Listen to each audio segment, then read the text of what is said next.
Hanggang ngayon ay hindi pa rin naaalis sa isipan ni Becky ang mga katagang sinabi ni Frin. Bek, baby, ayaw mo bang maging baby kita? Ano kaya ang ibig sabihin nito? Bakit niya kaya natanong ang mga bagay na yon? Gulong-gulo na si Becky dahil rito. Nais siya sana itong tanungin ulit tungkol doon, ngunit pinanghihinaan naman siya ng loob para magtanong. Hanggang sa dumating ang pagkakataong nagkaroon sila ng eksenang kakagatin niya ang ilong ni Frin. Ay, kaya ko ba talagang gawin ng eksenang to?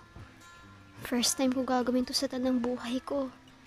Never pang may dumampi sa labi ko. At kung matutuloy ang eksenang ito, si Frin ang aking magiging unang halik. Bek, hindi ka pa ba tapos? Tawag nito sa akin mula sa labas ng banyo. Nagpaalam lang kasi akong magsi-CR. Nainip na naman siguro itong maghintay kaya sinundan ako. O sadyang matagal lang siguro akong magbanyo. Ay.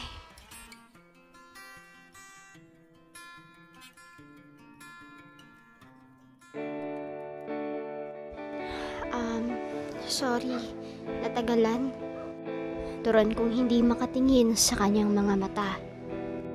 Hey, ano nangyayari sa'yo? Umumutla ka yata. Ayos ka lang ba? Masama ba pakaramdam mo? Teka, ba't ang lamig ng kamay mo? Bek, sure ka ba na okay ka, ha? Sunod-sunod itong tanong. Hindi ko tuloy alam kung anong uunahin ko. Halika, dadalhin kita sa klinik. Ito nang wala akong naging imik. Frin, pigil ko sa kanya. Bek, okay lang ako.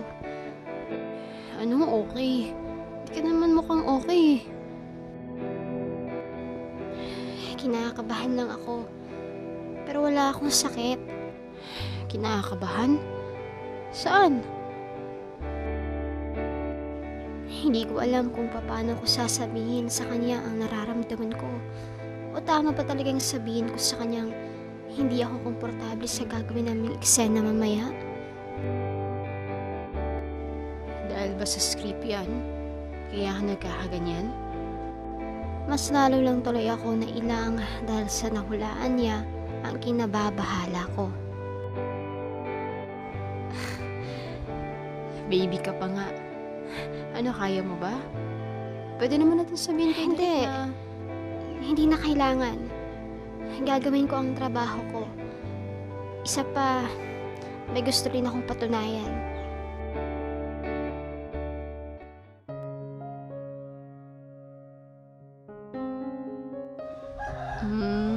Ano naman yun?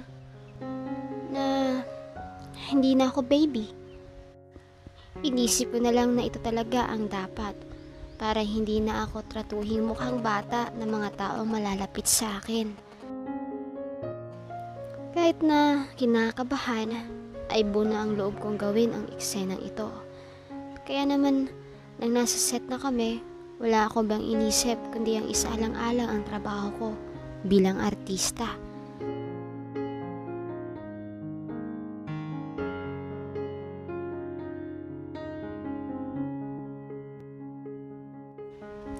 Kailangan kong gawin to dahil ito lang ang makakapagpatunay na karapat-dapat ako sa rule na ito. Nakatatlong take rin kami sa eksenang iyon. Natatawa na lang ako kapag nagkakamali kami ni Frin. Napalakas kasi ang kagat ko sa ilong niya, kaya napaaray ito.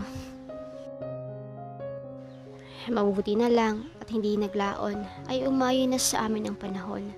Hanggang sa ako naman ang kinagat ni Frin sa labi ko. Ewan ko ba, pero para yata akong mahihimatay sa mga sandaling iyon. Mabuti na lang talaga at isang beses lang itong kinuhanan sa kamera.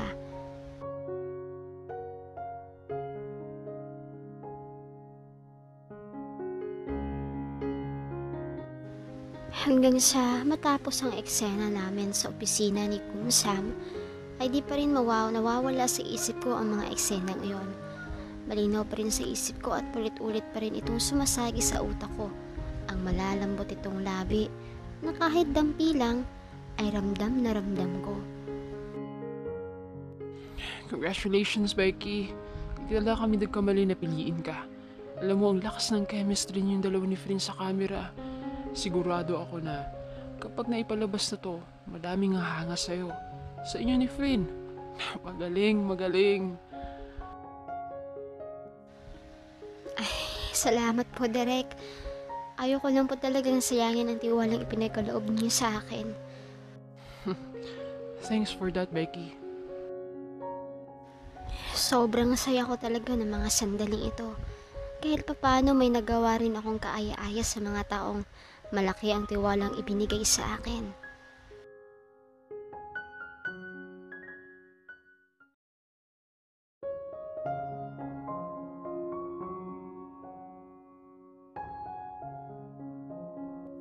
Hello, Bekbek. Congrats! You made it. Salamat, friend. At sorry nga pala kanina kung napalakas Wala ang- yun. Kahit ilang beses mo pa akong kagatin sa ilong, okay lang. Oh, hindi ba gawa yan? Natatawa kong biro sa kanya. Uy, grabe ka ha. Since birth na kayang ilong ko, no? Ikaw talaga. Biro lang. Friend, thank you ha.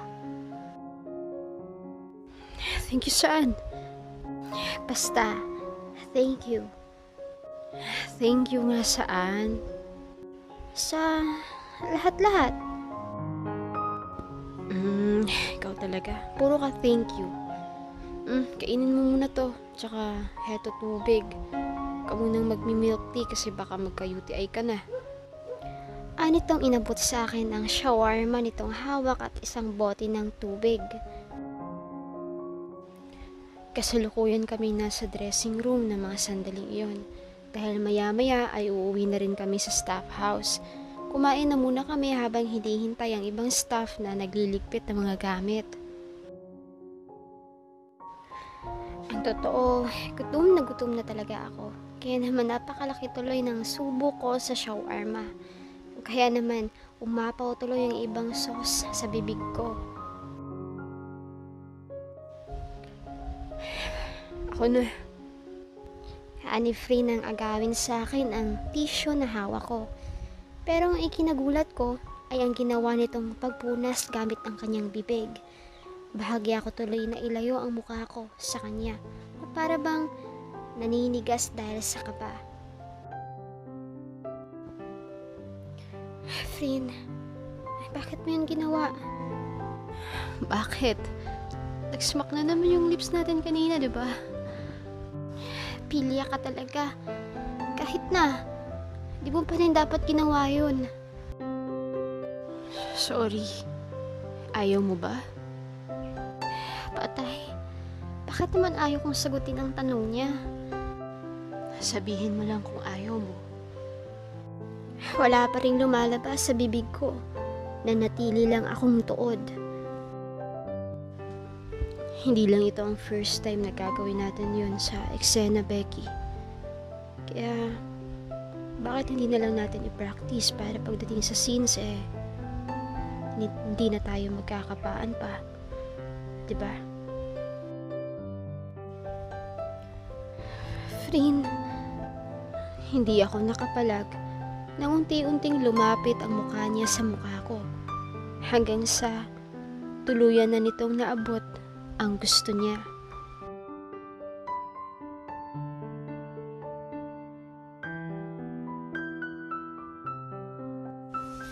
hinahalikan niya ako. At wala akong ginagawa kundi ang hayaan siya. Naguguluhan ako kung bakit nangyayari ang ganito. Kung bakit pumapayag ako sa mga gusto niya.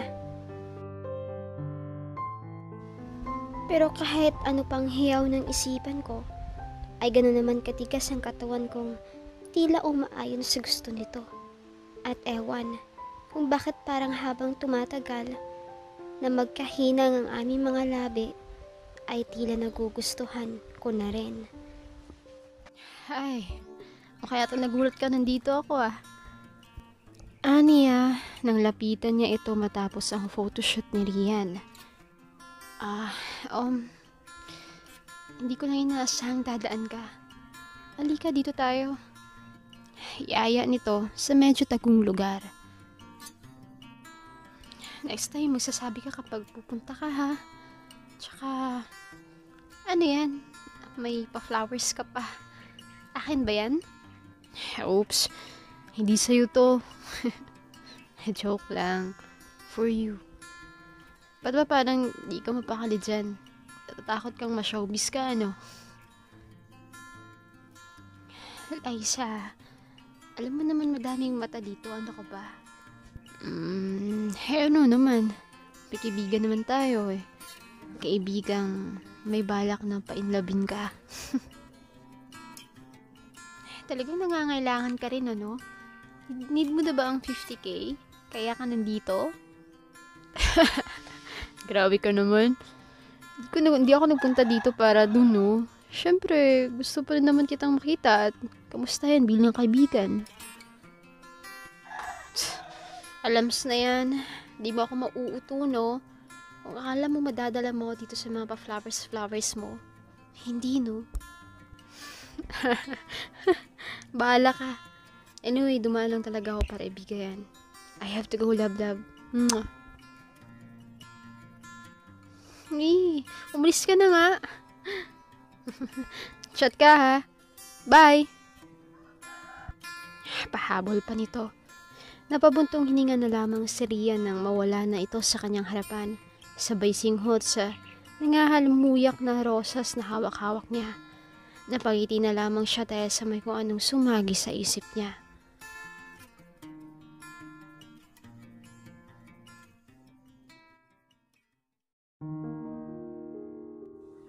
Kahit na busy sa kanya-kanya naming career, ay nakukuha pa rin naming lumabas ni Liza. Siguro, nakagawaan na rin na kapag weekends ay nakikita talaga kaming dalawa. Kung hindi kumakain sa labas, ay nag-stay kami sa condo unit niya para manood ng bagong palabas sa Netflix. Sobra akong nag-e-enjoy kapag kasama ko siya. Nawawala lahat ng boredom ko sa buhay. Hindi ko nga minsan nasasagot ang tawag ni Tansh kapag kami na ni Liza ang magkasama. Kung ano-ano lang ang pinag-uusapan namin at minsan, nagkakalokohan pa. Ibang-iba siya sa lahat ng mga bahay na nakilala ko. Napaka-gentle woman rin ito na kahit minsan ang harot-harot ko ay hindi man lang itong nag-atubiling pagsamantalahan ako. Unti-unti kong nakikita ang tunay na Liza na kahit sino ay magugustuhan siya. Mapalaki man o mapababae, siguradong mapapa-fall sa kanya. Pero teka, bakit ko ba sinasabi to? Fall na din ba ako sa kanya? No. Wala sa plano ko ang maging isang bisexual. Hindi. Imposible. Straight ako eh. Nahihibang lang siguro ako. Kasi siya lagi ang kasama ko. Mga bagay na inilihim ko muna kay Tansh sa best friend ko.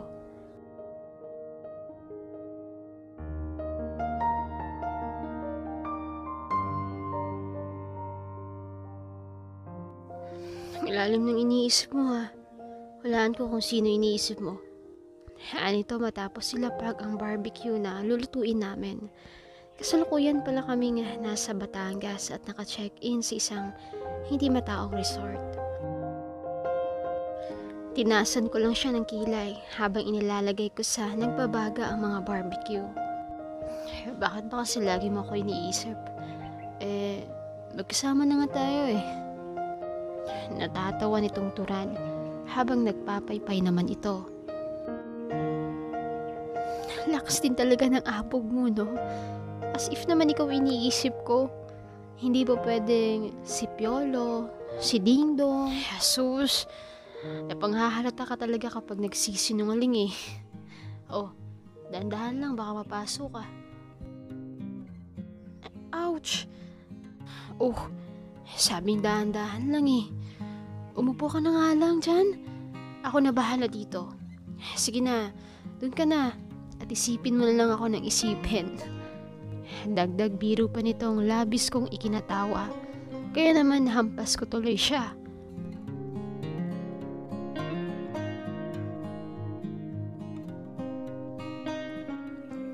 Habang nasa nipa at ako at tanaw ang abalang si Liza, napaisip na lang ako kung bakit kaya sila naghiwalay ng naging girlfriend nito dati. Kung ganito naman ka maalaga siya, bakit pa siya iiwan ng babaeng nakarelasyon niya? Minsan din napapatingin ito sa akin sabay kintat at hindi maalis-alis ng ngiti sa mga labi. Napapangisi na lang ako dahil sa kakurnihan nito. Pagkatapos itong mag-ihaw ay pumanhik na rin ito sa bahay kubo habang ako naman ay gumagawa ng sausawa namin. Dinamihan ko talaga ng sili kasi gusto ko ng tipong nangangagat sa sobrang anghang. Mabuti na lang at parehas kaming dalawa ni Liza na mahilig sa maanghang.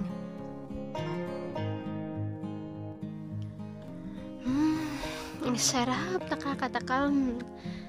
Turon ko habang naghuhugas ng kamay. Pagkatapos naming magpasalamat sa pagkain nasa harapan namin, ay kumain na kami. Ganito lang kami lagi na Liza, yung tipong kahit kami lang dalawa ay masaya na. Sobrang saya. Pagkatapos naming kumain ay nagpasya naman kaming maglakad-lakad sa dalampasigan upang sumiksik ang kinain namin.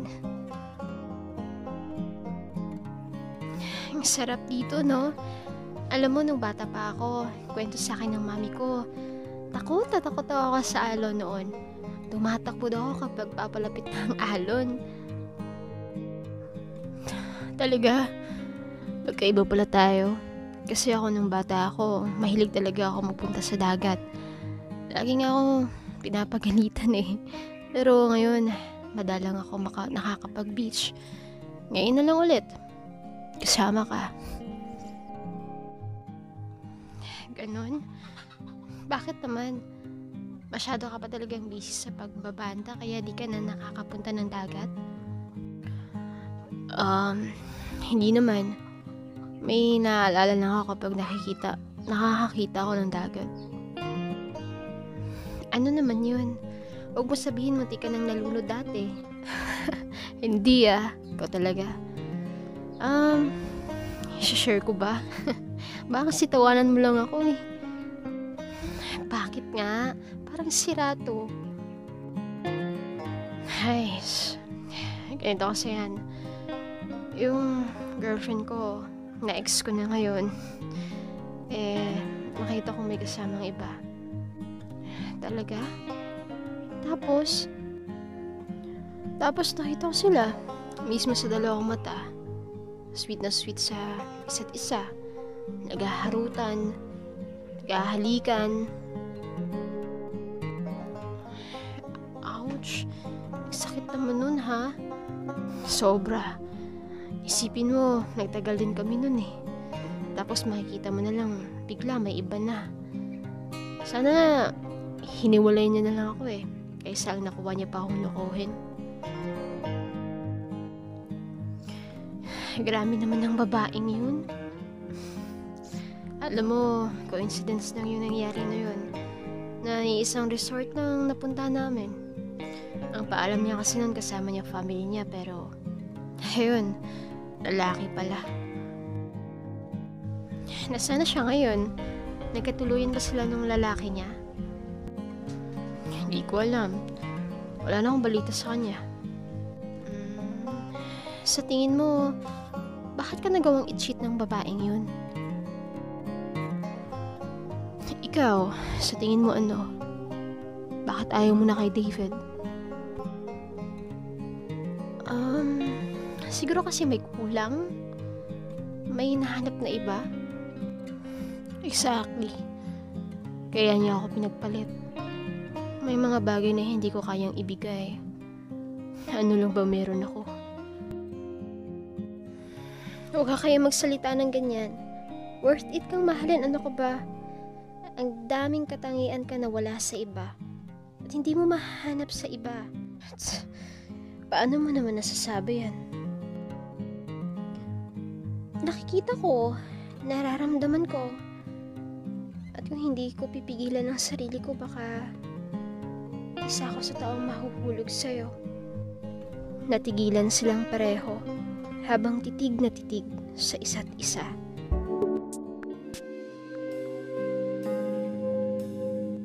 Kaya niya ako ipinagpalit. May mga bagay na hindi ko kayang ibigay. Ano lang bang meron ako? Huwag ka kaya magsalita ng ganyan. Worth it kang mahalin, ano ko ba? Ang daming katangian ka na wala sa iba. At hindi mo mahahanap sa iba. Ano mo naman nasasabi yan? Nakita ko. Nararamdaman ko. At kung hindi ko pipigilan ang sarili ko, baka isa ako sa taong mahulog sa'yo. Natigilan silang pareho habang titig na titig sa isa't isa. Teka, in love ka na ba sa akin? Ha? Straight ako, no? At never akong may in love sa'yo. Kakasabi mo pa nga lang eh. Ano yun, binawi agad? Bakit? Kapag sinabi ko bang oo, in love ako sa'yo, may mapapala ba ako? 50k lang naman ang kailangan mo, diba? Kahit kailan hindi sumagi sa isip ko ang 50k na yan. Pero lang yan, pero yung saya, peace, at contentment na nararamdaman ko sa'yo, priceless yun at totoo. Gaya ngayon, iyaya kita magpunta dito kasi gusto kita makasama. At hindi dahil sa 50k. Saglit na natigilan si Rian. Sabay iwas sa nakakatunaw nitong mga tingin. Ikaw ba? Ano bang dahilan mo kaya ka sumama sa akin? Rian, tingnan mo ako. Tingnan mo ako sa mata. Sabihin mo sa akin kung ano nararamdaman mo. Huwag kang matakot. Hindi ko alam. Ewan ko. Naguguluhan ako. Naalala mo ba yung lasing na lasing ka? At yung gusto-gusto mo akong halikan? Ha? Bakit mo sinasabi yan? Sinasabi ko lang. Kasi diba sabi ko sa'yo noon, hindi ako pumapatol sa lasing. And now, wala tayong inom. What if kung sabihin ko sa'yo, gusto kitang halikan? Papayag ka ba? Liza, ano ba pinagsasabi mo?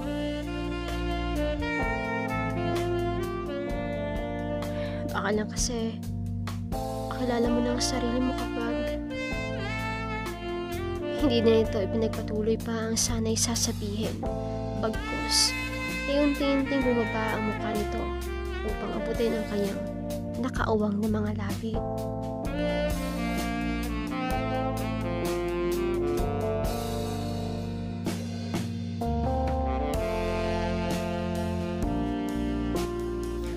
Walang naging imik si Rian hanggang sa dinampian nito ng halik ang kanyang bibig.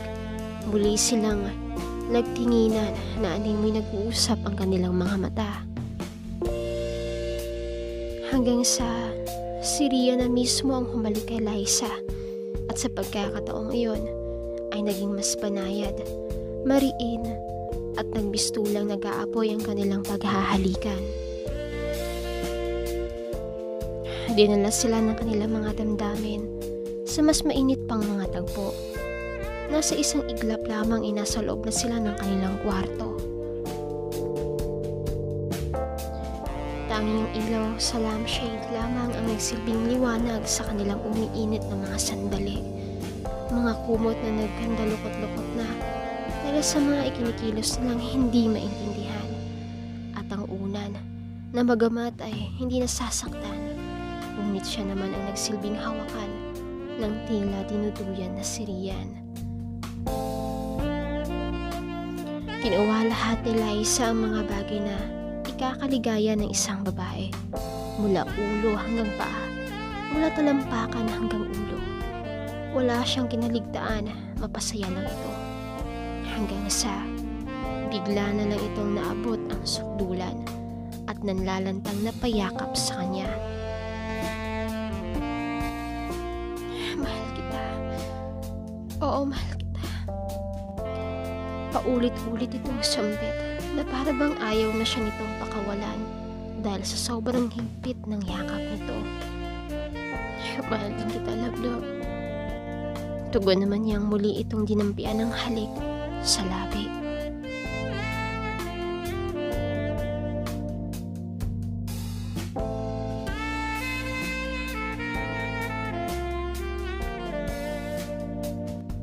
Dahil sa nangyaring ito sa kanila, ang naging dahilan upang maging opisyal silang magkasintahan. So, girlfriend na kita. Yes, I'm yours and you're mine. Of course. So, what next? Hiwalayan ko na si David. Pero, can I have a favor, love? Ano yun? Pwede bang sa atin na muna ang relasyon natin? Kasi baka, alam mo na. Sure. Walang problema. For your own good. Thank you, love.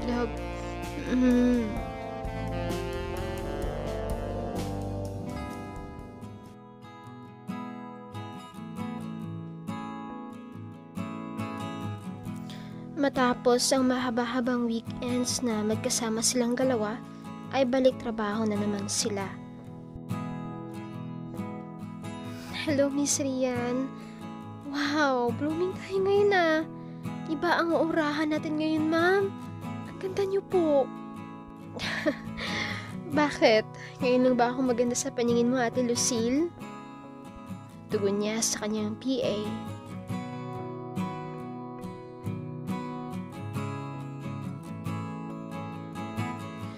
Naku ma'am, maganda naman talaga kayo. Ang ibig ko po sabihin ay mas lalo pa kayong gumanda. Naku, alam ko na kung sino ang dahilan. Nitong kilig na kilig nang makita si David na papalapit. Sadyang inagahan nito ang pagpunta sa set upang makita ang kasintahang si Rian. David. Hi, babe. Nito sabay halik sa kanyang pisngi pagkatapos ay inabot ang kumpol ng rosas na dala-dala nito. Paano mo nalaman na nandito ako? Nagtanong ako sa mga kasama mo. I want to see you. Miss na kita. Wala ka bang trabaho? Meeting? Wala. Actually, naka-leave ako ngayon. Kaya mas madami akong time para makasama ka. Di ba yun naman ang gusto mo? David, saglit lang ha.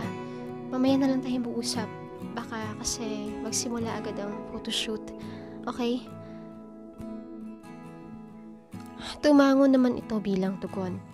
At gaya ng sinabi nito, ay matyaga nga itong naghintay hanggang sa matapos ang kanyang 2 oras na trabaho. Agad naman niyang pinaabot sa kanyang PA ang kanyang cellphone upang alamin kung may text si Liza. Hello, love. Sabihan mo ako kapag tapos ka na dyan ha, para sabay tayo mag-lunch. Love, hindi pa tapos eh. Okay lang ba later na lang tayo magkita? Dinner? Okay lang ba? Babe, let's go. Ani David na di nakatiis na lapitan siya. Sige. Tugon naman niyang muling itinoon ang mata sa kanyang cellphone. Okay, love. Take your time. Don't skip your lunch, okay? I love you. Napakagat na lamang siya sa kanyang labi upang pigilan ang pagngiti. Ilang sandali pa ay nasa loob na sila ng sasakyan ng binata At habang nagdadrive ay panay pa rin ang pagsulyap nito sa kanya. Kamusta ka na? Tagal din nating hindi nakapag-date. Basag nito sa ilang minutong katahimikan. Okay naman. Ikaw, himala at naisip mong mag-leave sa trabaho. Oo. Alam mo kasi nagtatampo ka na sa akin. Kaya gusto kong makabawi man lang sa girlfriend ko. Anitong akmang hahalikan sana ang kanyang kamay, ngunit mabilis niya itong binawi.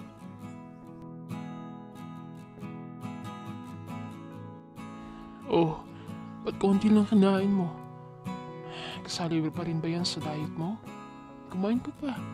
Sige na. David, ayoko na. Okay. I'm sorry. Ayoko na, David. Can't you see? Wala nang spark. Boring na ang relasyon natin. Rian, Please, itigil na natin. Kasi I'm breaking up with you. I'm sorry, David. Aniya, sabay alis. Wala pa ring lumalabas sa bibig ko. Nanatili lang akong tuod. Hindi to ang first time na gagawin natin yun sa eksena, Becky. Kaya bakit hindi na lang natin i-practice para pagdating sa scenes hindi na tayo magkakapaan pa. Diba? Flynn, hindi ako nakapalag nang unti-unting lumapit ang mukha niya sa mukha ko hanggang sa tuluyan na nitong naabot ang gusto niya. Hinahalikan niya ako at wala akong ginagawa kundi ang hayaan siya. Naguguluhan ako kung bakit nangyayari ang ganito. Kung bakit pumapayag ako sa mga gusto niya. Hanggang sa bitawan nito ang kawawa kong mga labi. Tsaka lang ako nakaramdam ng hiya. Excuse me. Dali-dali kong kinuha ang aking handbag at lumabas ng kwartong iyon. Hindi ko alam kung bakit nangyari ang mga bagay na yon. At kung bakit ako nito basta-basta na lang hinalikan. Hindi dapat nangyayari to. Hindi dapat ako pumayag sa mga gusto niya. Pero paano ko nga ba tatanggihan ng isang Flynn? Idol ko siya. Hinahangaan. At ano ba itong iniisip ko? Minabuti ko na lang muna ang magbisi-bisihan habang nasa loob kami ng van. Hindi ko talaga kayang kahit sulyapan man lang siya. Hanggang sa di ko na malayang unti-unti itong napahimlay sa aking balikat. Gustuhin ko man ang umiwas pero wala akong lakas para gawin ito.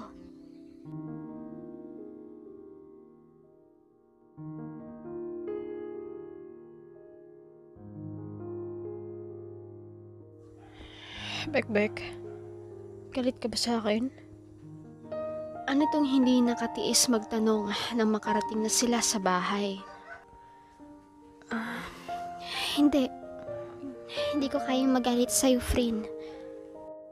Tugon kong hindi pa rin makatingin sa kanyang mga mata. Akala ko galit ka sa akin.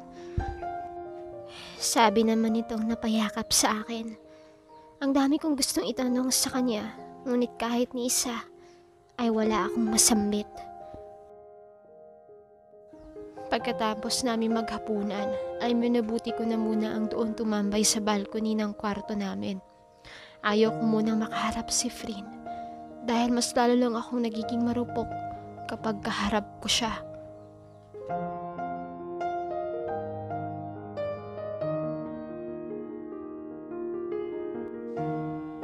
Hello, Becky. Ay, salamat at tumawag ka.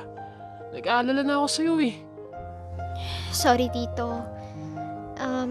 Lagi kasi kaming busy. Kamusta ka na? Akala ko ba dadalawin mo ako dito? Pasensya ka na pamangkin ko. Alam mo na, busy din ang tito. Huwag kang mag-alala, bukas makalawa. Dadalaw ako dyan, okay? Nga pala, ikaw, kamusta ka naman dyan? Inaalagaan ka naman ng mga tao dyan. Eh si Frin, inaalagaan ka ba ni Frin? Yes naman po. Huwag pa kayo mag-alala, tito. Hindi ko po pababayaan sa Bekbek. Nagulat tuloy ako nang bigla na lang itong magsalita mula sa aking likuran.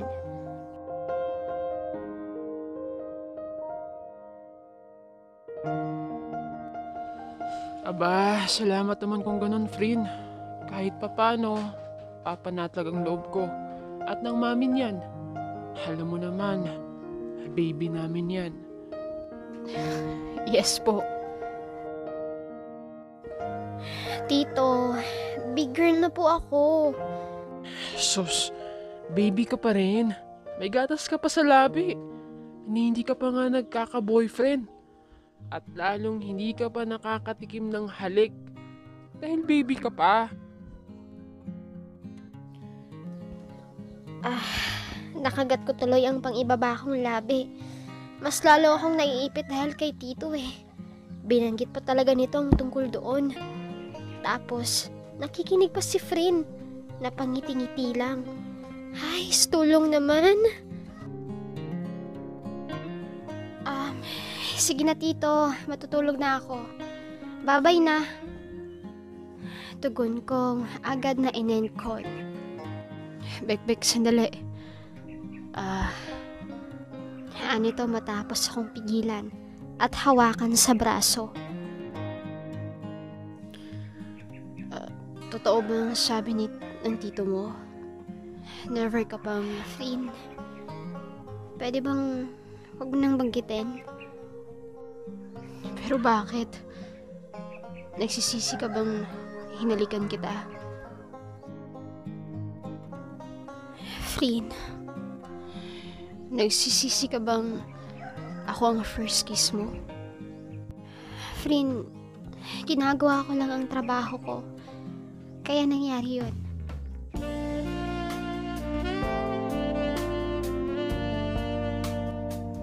Heto. Trabaho pa rin ba to? Frin, ano ba? Hindi ko alam kung bakit mo to ginagawa. Gusto kita, Becky. Hindi ba halata? Gusto kita. Ano? Paano? Parehas tayong babae, Frin. Hindi tayo Simon at Sam. Tayo na to. Hindi tayo pwede, alam mo yan. Pero gusto pa rin kita. Wala ka ba talagang nararamdaman para sa akin? Meron.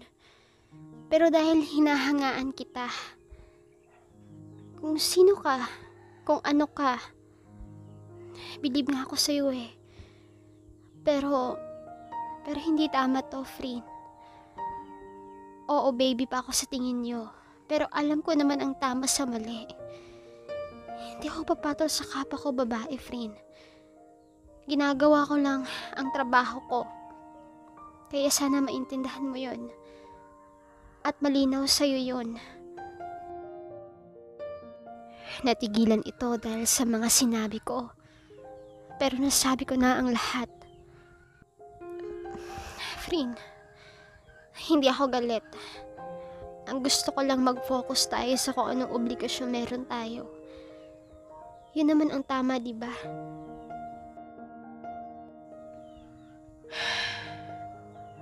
Sorry. Sorry, Becky. Ito lang ang tanging naitugon niya at umalis na ito sa harapan ko. Minabuti ko na munang tawagan si Mami bago ako nagpasyang matulog.